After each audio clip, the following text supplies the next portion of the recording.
Namaskar and hello.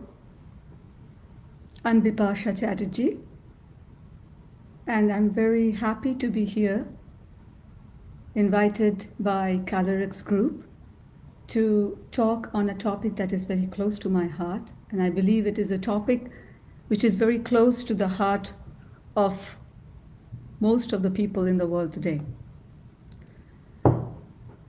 I hope you all can hear me. I am Bipasha Chatterjee. I'm an environmental economist, and I am a mother of twin teenage children. I'm a woman,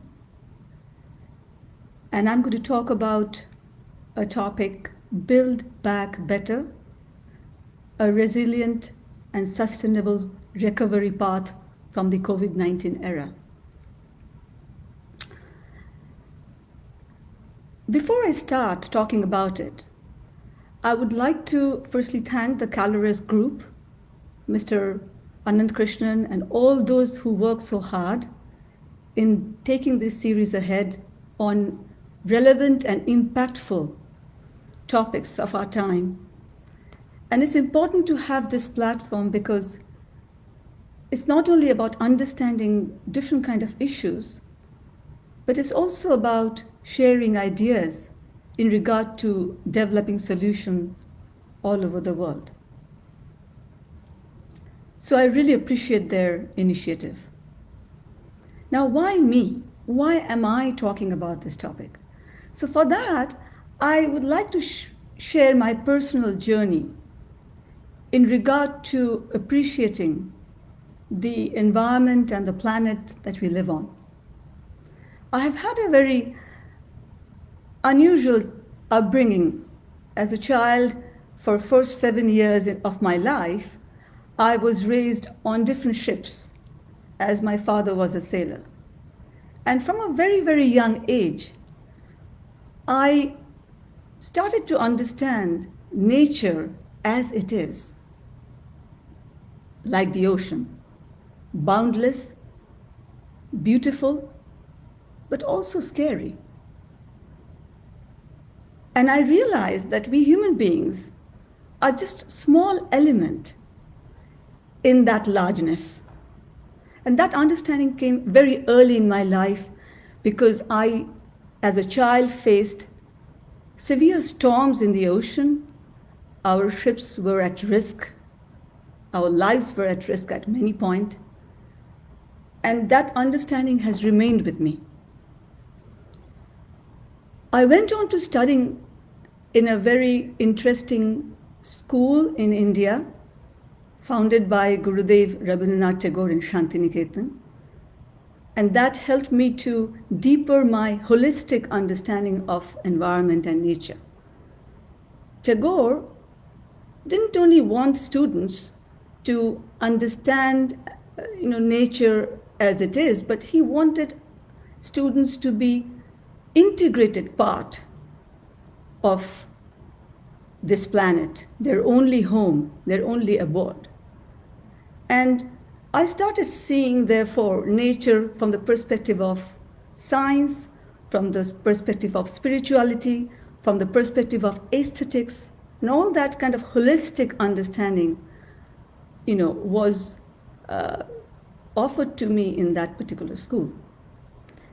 And quite naturally, with that kind of love for environment, I moved on to studying and working in the field of environment. I went on to studying environmental issues in JNU in Delhi, in Cambridge University, in London School of Economics, Harvard University in the US at different stages of my life, and inevitably started working in the field of climate change and related solution development as a public sector consultant, sometimes with the UN, sometimes with different kind of international organizations that advise UK government, European Union, the US government. Currently, I teach in universities in the US, City University of New York and Columbia University in New York. So coming back to the topic, Build Back Better, that does not necessarily sound as an environmental topic, but I see it in context to two biggest crises of our time.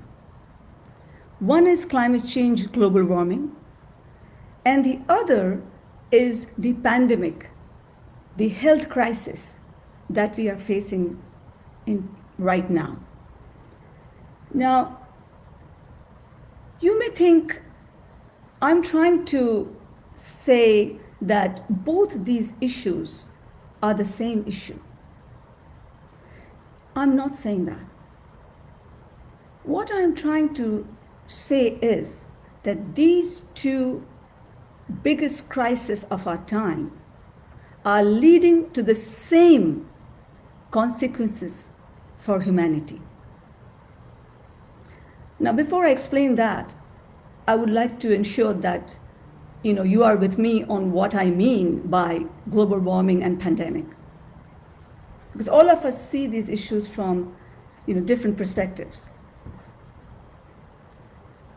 So global warming, in my eyes, and by definition, is a phenomena whereby average temperature of this globe is increasing at an unprecedented manner. And the reason behind that is excessive carbon dioxide and different kind of greenhouse gases that are trapped in the atmosphere because we do not have enough sink, such as forests or the ocean, to absorb that excess carbon dioxide and greenhouse gases that is being emitted through different kind of economic activities in the world. Now, pandemic or endemic, health crisis is a kind of crisis that is becoming the biggest risk of our time. And these pandemic basically have a particular characteristic, which is that diseases spread very quickly. And it's not just COVID-19 virus, it could be all kinds of diseases. It could be insect-borne diseases. It could be diseases which are spread through contamination of water or food. It could be diseases which come from global warming. And I'm going to talk about that in a second. So, I'm sorry, I think the light is, it's early in the morning here, so it's not very bright. Coming back to these two crises, global warming and pandemic, what we are seeing is the consequences are the same. Either they are similar in nature or they are interlinked.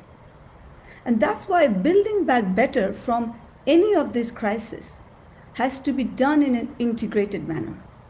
That's the idea. Now, you may say that, is it true that the consequences are the same?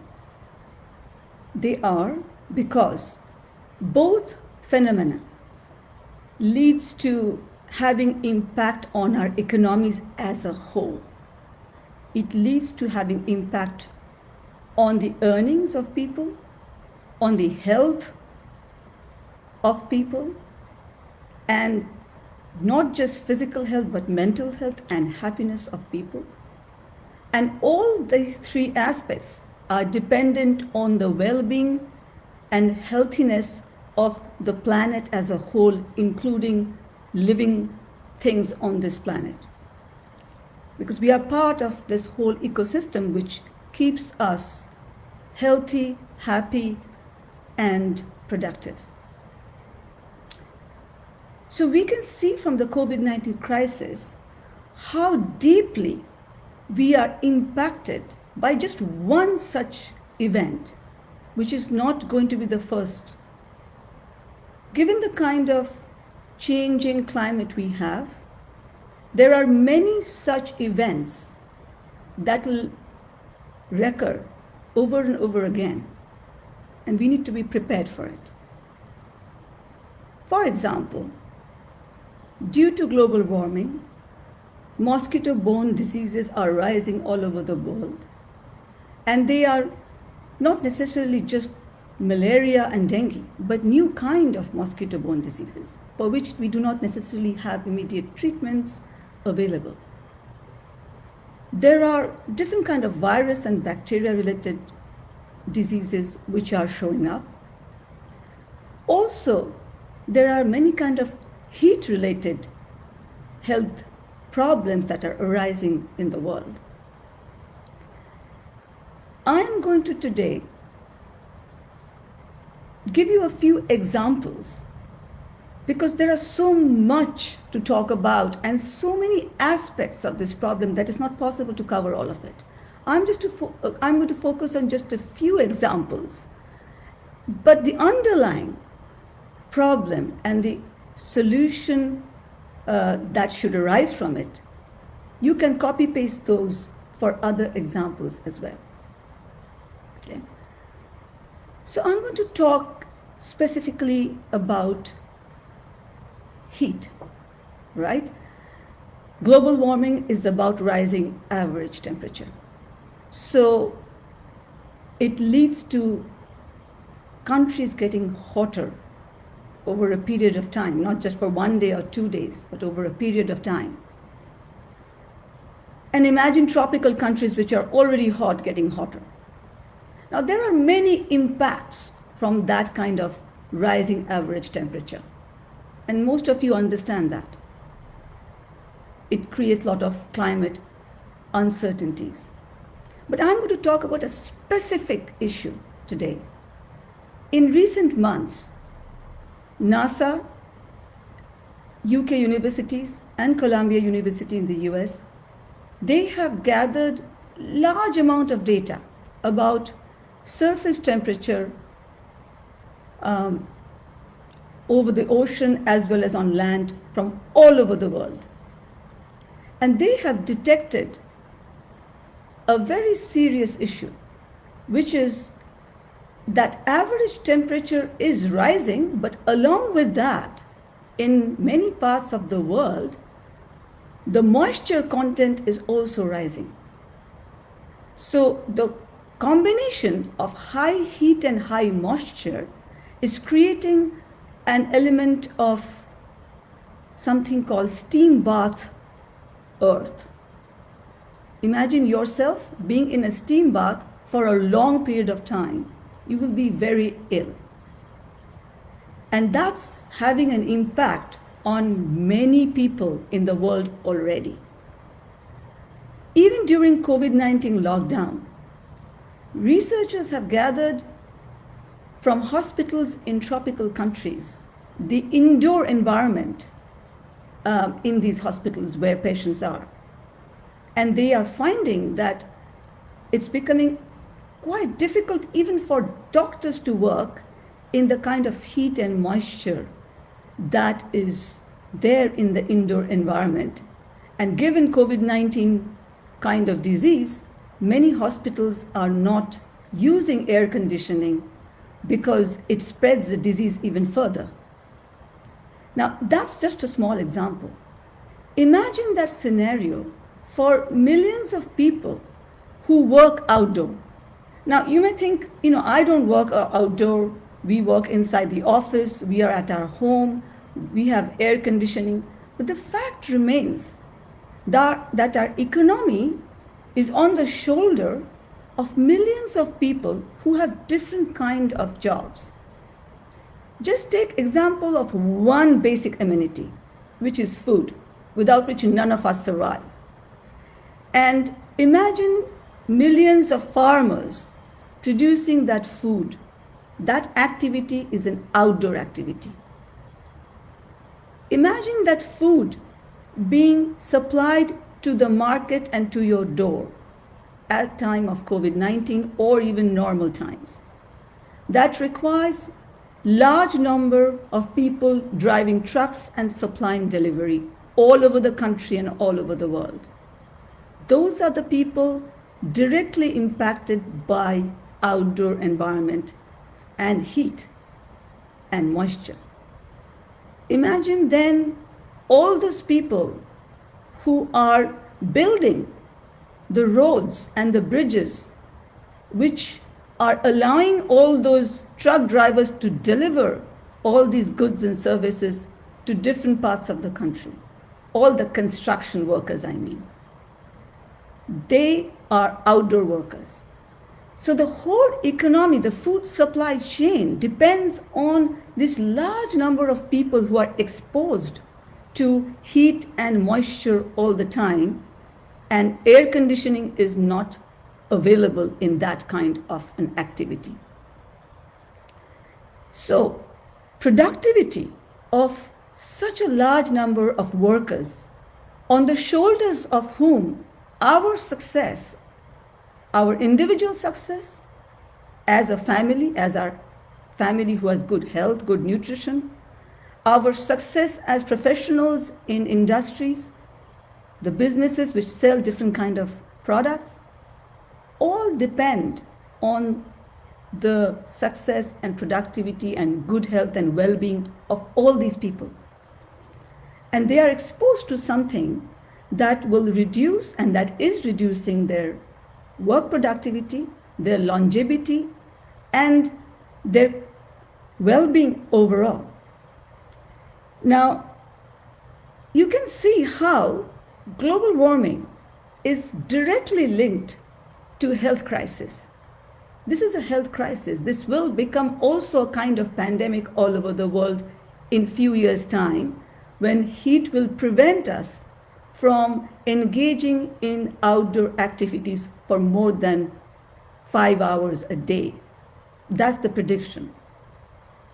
So you can imagine the impact of that on every sector in the country or in the world.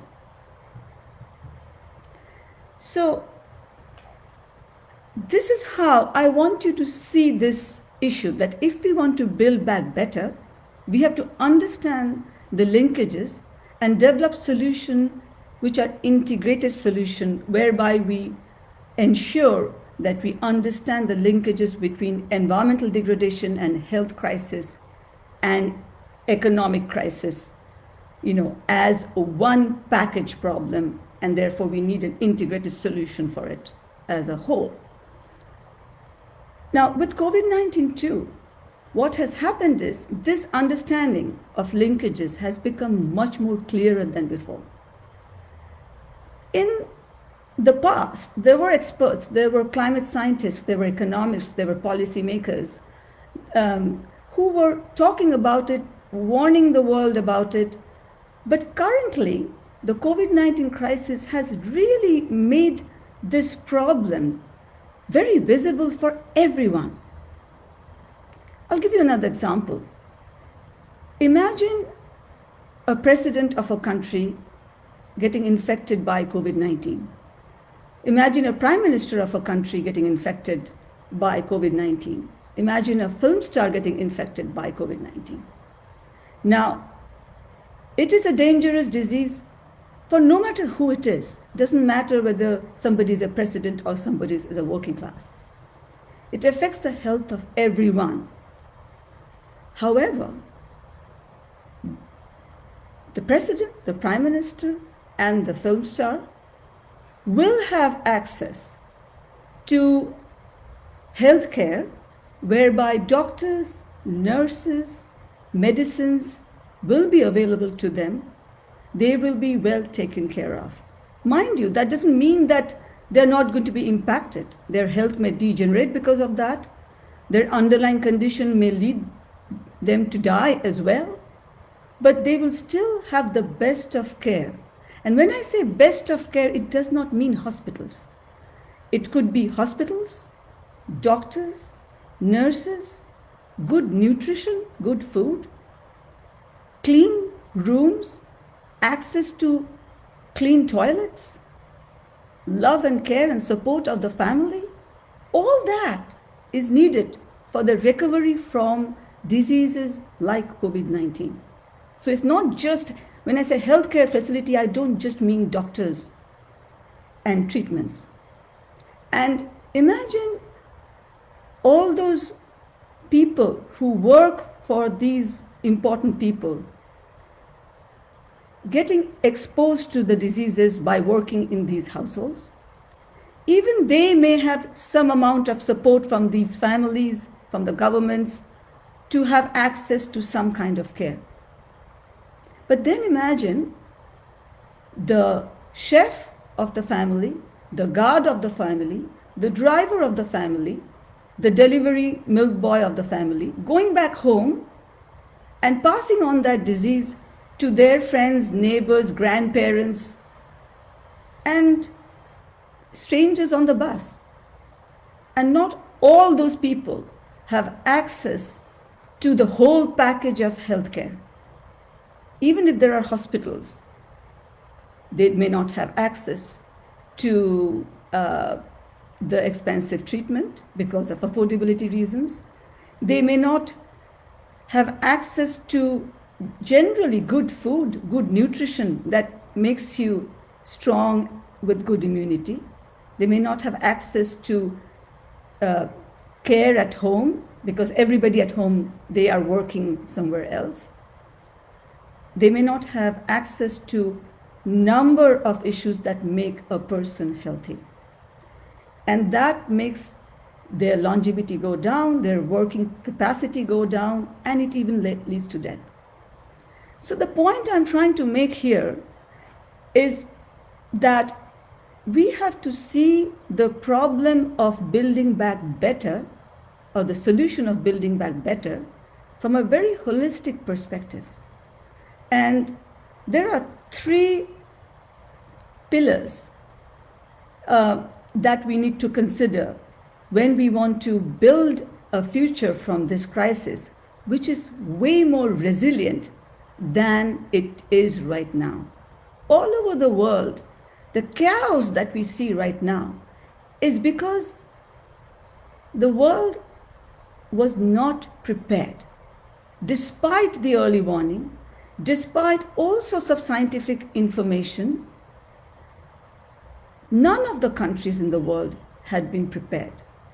And resilience means that as a household, as a nation, we are prepared based on the information we have to deal with such problem, but not just deal with such problem, but to recover. We have a coping mechanism in place.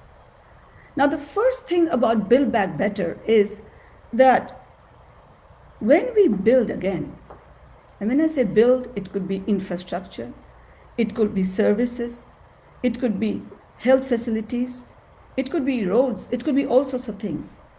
But the basic principle is that we build back by ensuring that when there are hazards, these infrastructure and facilities won't fall apart.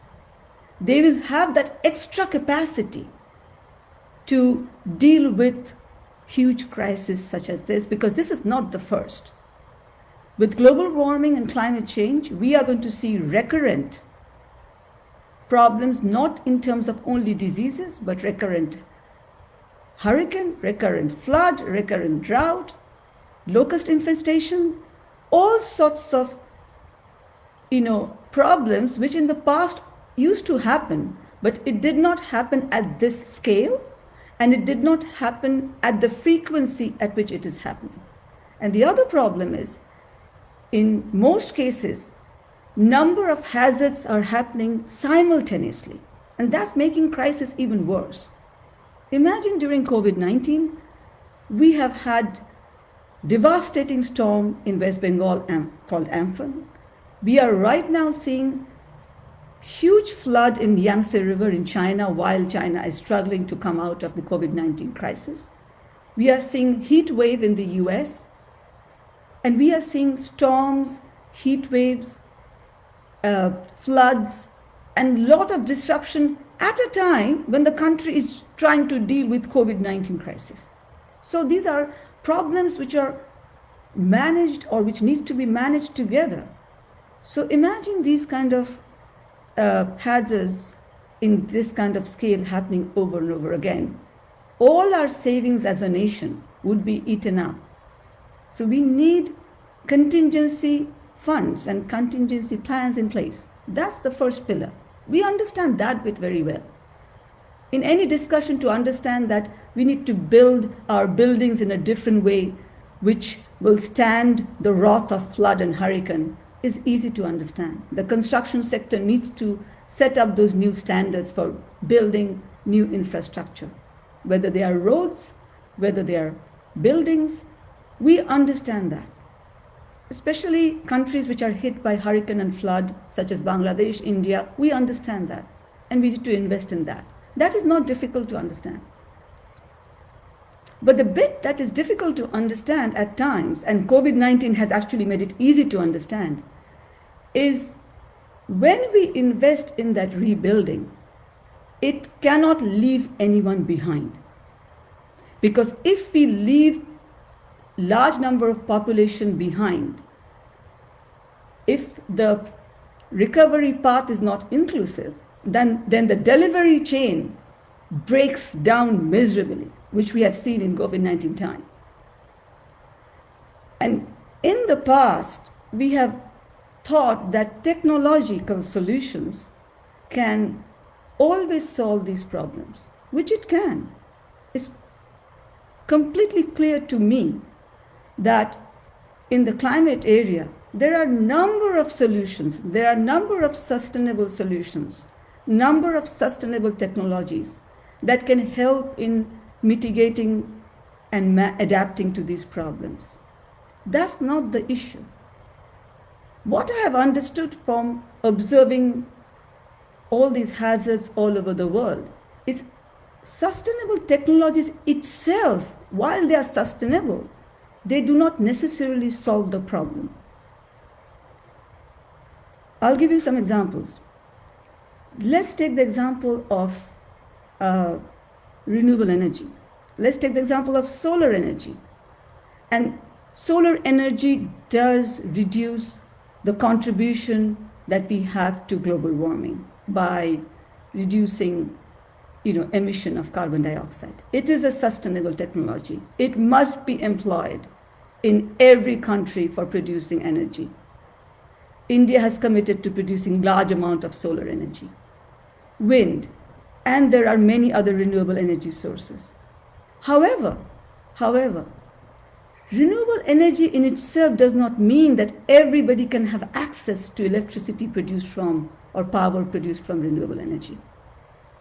Even with solar, we have seen all over the world that there are a large number of people who in the past did not have access to electricity and power, and that's why their economic activities have been lower, their productivity has been lower. And those parts of the world, even with solar energy, may not afford to have electricity produced from renewable energy because of number of barriers. Maybe because there aren't any electric grids there. Maybe for putting solar panels on their houses and workshops, there aren't any capital available to them. Maybe they don't have access to loans and financial supports to implement solar energy in these areas of the world. So it is not given that a sustainable technology will solve the problem in every part of the world unless it is made affordable, it is made accessible. So part of the Build Back program or Build Back Better program has to be that the solution needs to be inclusive. Take the example of the heat wave that I'm talking about, the steam bath effect. You and I may think that the best solution is to develop sustainable air conditioning all over the world, and that will be the next big industry in future. Now, sustainable air conditioning means that it has to be air conditioning which does not emit harmful greenhouse gases into the atmosphere that impacts the ozone layer. It has to be air conditioning which is run with renewable energy. And all that is possible. It can recycle carbon dioxide and all sorts of greenhouse gases so that those are not left out in the atmosphere. So those kind of energy efficient, sustainable air conditioning can be produced with science. It's not that that solution is not available. But is it possible that for every household, every part of the world, we can provide air conditioning at that scale? Or are there jobs in the world which can function under air conditioning? As I just explained, there are millions of jobs without which our economics cannot thrive. They cannot use air conditioning to do those kind of work. So sustainable technologies are very important, but the distribution of that, the access to that, and the affordability of those technologies, those should be the focus of Build Back Better path. So that's the other pillar. And the third pillar is that has been very, very clear to us from this COVID-19 crisis, is that the recovery path has to be fast enough. All these solutions take a long time to be implemented through trial and error. And the time is very important. If it's a long period of time, then one generation gets wiped out, either with disease or with the fact that they have lost all their savings to combat the crisis.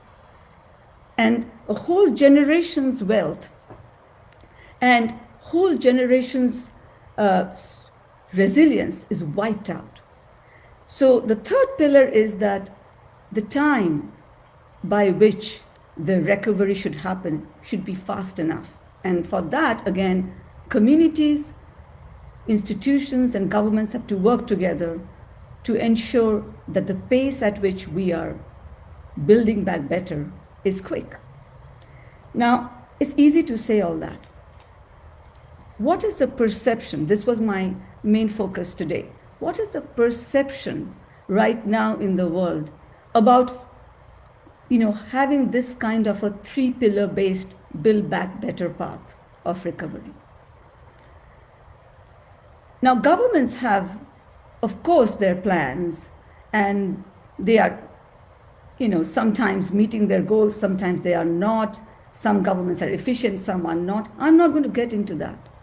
I'm going to talk about perception of the private sector and communities in regard to achieving this recovery path, which is a better path. Now, during COVID-19 lockdown, a lot of industries and private sectors have been very badly impacted by this crisis. And they are obviously, during this period, reviewing their portfolios, reviewing their strategies, rethinking about when things open up, how are they going to function in this new environment. And they are working with different kind of organizations in the world to get a better hold of the situation.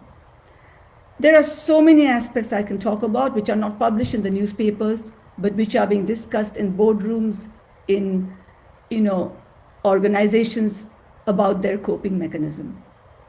I'm going to focus on just 2 to 3 points, which I think is interesting for all of you to know. Firstly, what has been observed is information has become extremely important for every sector to run efficiently and recover from this crisis. And mark my word, in the coming months and years, you will see rules and regulations all over the world about disclosure of information. What does that mean?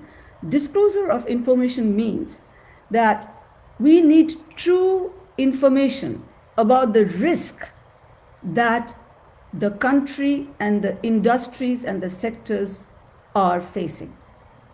And it is not possible for individual companies to have that information.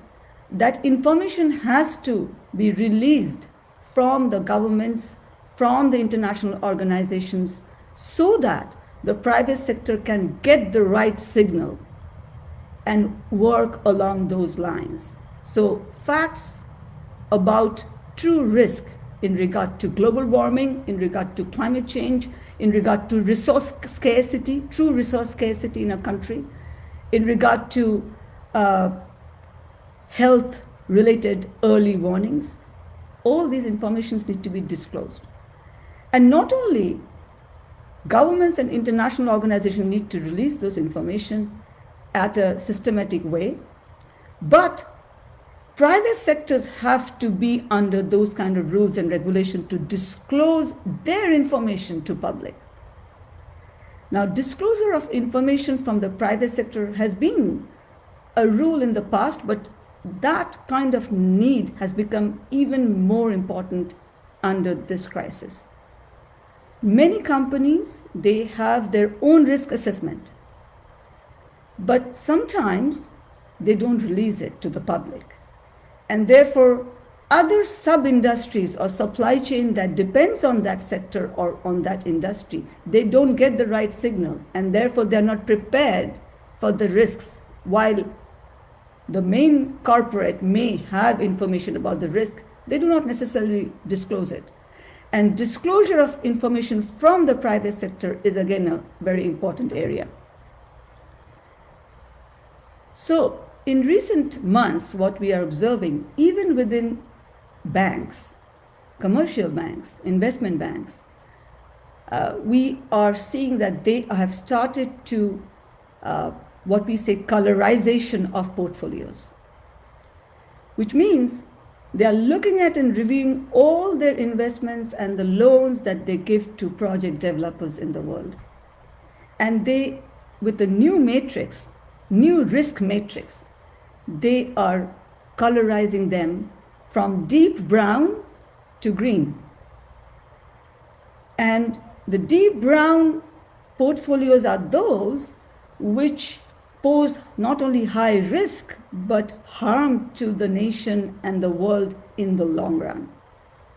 And believe me, those news are limited in newspapers, but those kind of activities are taking place even between commercial banks, not out of just ideology, but because it has become so risky to invest in brown projects for their own business purpose. It is important that they look and color their portfolios and understand how much money is going into these harmful brown projects. And based on that understanding, they are prioritizing their new investments. A number of banks have, for example, right now stopped or made decisions not to invest, for example, or not to get loans for upstream fracking projects of natural gas. Number of banks have declared they are not going to invest or give loans any further for coal plants, for new coal plants.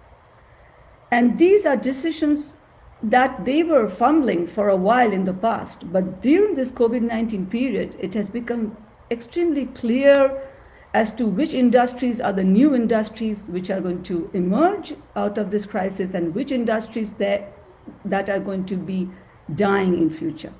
And there is a movement away from those kind of industries. So that's one of the perception, that colorization of all sorts of projects and portfolios based on information disclosure. And how is that information disclosure happening here?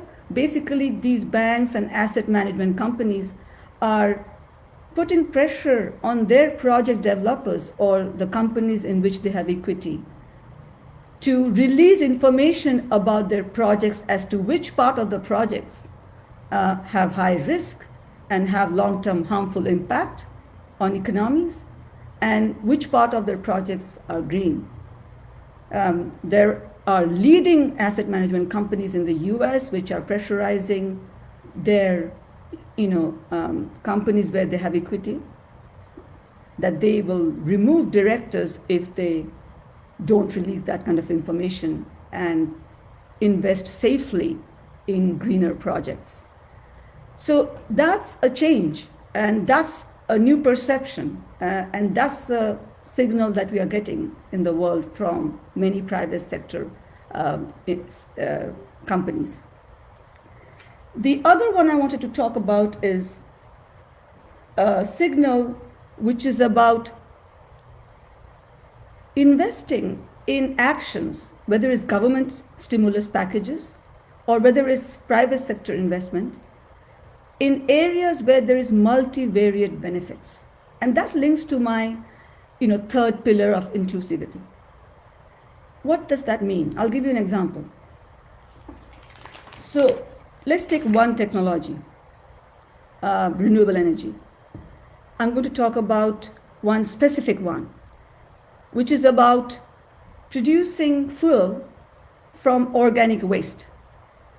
Now, you may seem that's another renewable energy where households, commercial sectors, hotels, commercial food chains, the farms, the dairy sector, they produce huge amount of organic waste, which can be converted into soil and fertilizer, but it can also be converted into fuel. And that can be used in the transport sector for heating, for electricity production, and all sorts of things. Now, that's not just a fuel. The interesting bit is that these kind of technologies have multivariate benefits. Take the example of just one sector, the dairy sector in India. In India, there are 190,000 dairy cooperatives under the National Union or National Dairy Development Board. And if you count all the cooperatives, dairy cooperatives in India, it's the largest number in the world that a country has. Yeah, more than 190,000. And we have almost 17 million dairy producers in India who produce milk, Gujarat being one of the leading states. I have done my university thesis on Anand. I have lived in Anand, worked with the dairy producers there, and understand that sector pretty well. And imagine that sector producing not just milk, but producing huge amount of methane. Cows produce methane. And that methane gas is highly potential from global warming perspective. It has global warming potential more than carbon dioxide, which means it creates huge impact on global warming and it has impact on ozone hole. So it's environmentally extremely dangerous kind of gas. Now, while that is being produced from the dairy sector, that can be easily converted, captured, and converted into fuel. It can be converted through existing anaerobic digesters and all sorts of accessory technologies into a fuel that is called compressed renewable natural gas or liquid fuel that can be used in transport sector. Now see the benefits. It's not about only reducing emission in the atmosphere. It is also about reducing city pollution because these fuels used in transport in buses and trucks reduce traffic pollution. Imagine Delhi and Mumbai and all the cities, the level of pollution we have in day-to-day life, and that impacts our education sector, our working sector.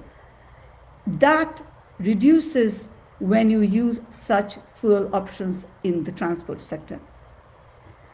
So there is one benefit which is global warming, one benefit which is reducing city air pollution, but most importantly, it creates additional income for the farmers who are not only earning from producing milk, but they are earning from selling that fuel, or they are saving from using that fuel in their farms or in their own economic activities. Because it is, you don't need to use diesel, you don't need to use charcoal, you don't need to use fossil fuel, which is getting more and more expensive in the world. So multivariate benefits from these kind of sustainable technologies are important. And that's what I was driving at from the beginning, that it is not only about finding a solar technology as a solution or wasteful technology as a solution, but ensuring that that adds to the income of all sorts of people, that creates new jobs for all sorts of people, that covers regions which don't have access to facilities. Even from health perspective, the new health sector is going to be not just building hospitals in interior parts of different countries. It is also about sustainable technologies, maybe telemedicine, which is able to reach out to interior parts very easily without huge investment in infrastructure. This has already happened in African nations where just through phones, midwives can do ultrasound for mothers in the villages where there aren't any hospitals. They can send that information to the best doctors in the cities in Kenya and South Africa and to America as well, and get immediate feedback as to what should be done in a particular crisis. It has reduced mortality rate amongst mothers and newborns in African nations, just a phone technology. Now, the phone itself is a technology only. How you use it, how you develop programs whereby you are able to reach out to most number of people who are vulnerable and who are exposed to the risks much more than a handful of people in the cities. That is what building back better means, because these crises don't look at one or two people, it affects everyone as a whole. And with that, I would like to, open the forum for any questions. I obviously can talk about many issues, but it is a limited time. And if somebody has deeper questions and want to look at specific solutions at a depth, you're free to email me and contact me through Kalorex group or through my Facebook. But for now, I would love to hear from you if you have any questions. Thank you.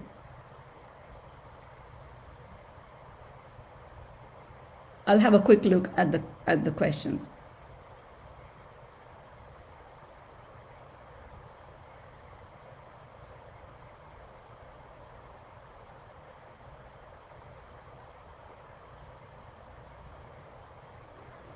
Yes, somebody, Sudeshna, is saying a strong political will is needed to increase the end use of sustainable technology. Equally important is to increase awareness levels of end users. And I agree with that. End of the day, we all understand that political will is the most important thing. But the reason I haven't focused on the political will in this conversation is because the moment we start talking about political will, we switch on our critical mode in a way where we forget that communities in the world take actions also. And we are seeing during COVID-19, especially I live in New York City in the US, and what I'm observing is that at a time when the federal government in the US has managed this crisis in a very chaotic manner, communities have come ahead. Communities at local level have come ahead to deal with the problem. And that's also an important feature in the world right now, that we need to look at local level communities and local level institutions and engage them in solution building. And why is that? Because although these problems are global problems and we need global cooperation, but end of the day, it's the local people who are affected, who are vulnerable, and those are contextual. In every country, local communities, the kind of problems they are facing, they are not necessarily the same kind of problem.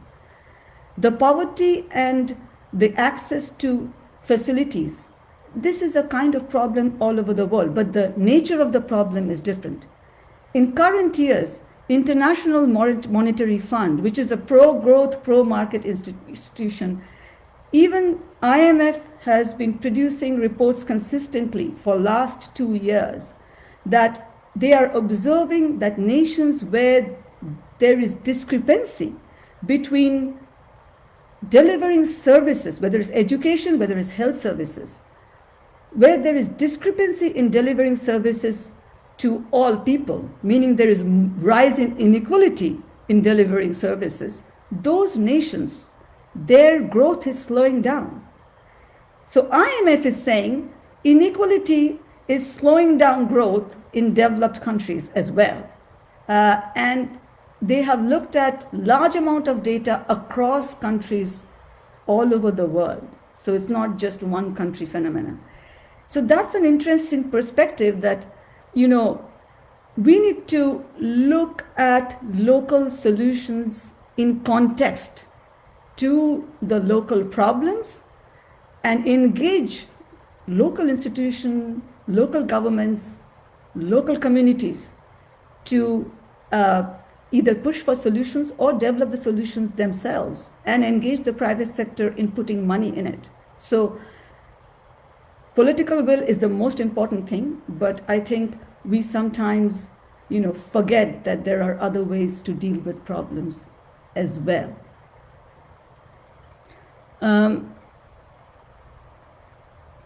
Uzmar Amir says similar thing, and I want to read her.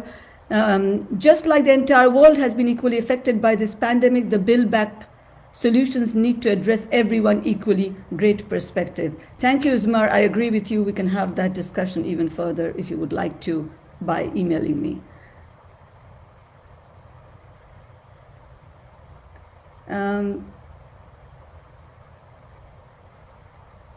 How do we bring this thought into schools so that students grow up with these sensitivities, asks Mr. Ghosh.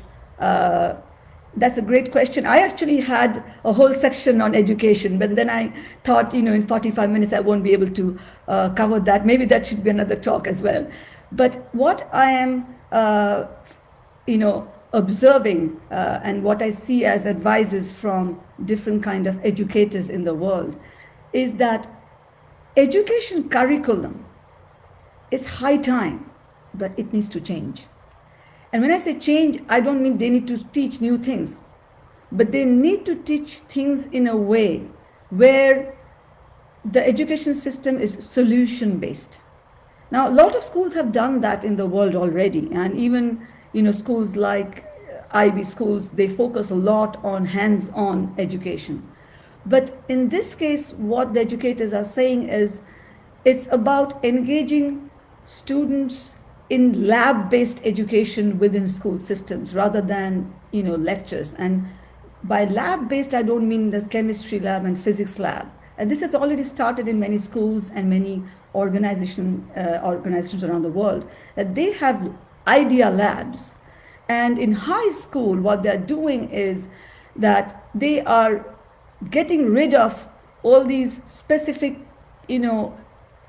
AP exams and all sorts of exams, and instead saying that be part of these idea labs where individual students will be given credit for developing ideas to real life problems in their local community. So not like world problems, but a problem in your neighborhood, problem in your country, problem in your region. And that's how they are trying to not only get solutions from fresh mind, but developing new generation to understand what are the need of your community around you, which means all sorts of people and their socioeconomic problems, not just science problems. So the lab idea is a kind of program where they don't only focus on scientific experiments, but socioeconomic experiments as well.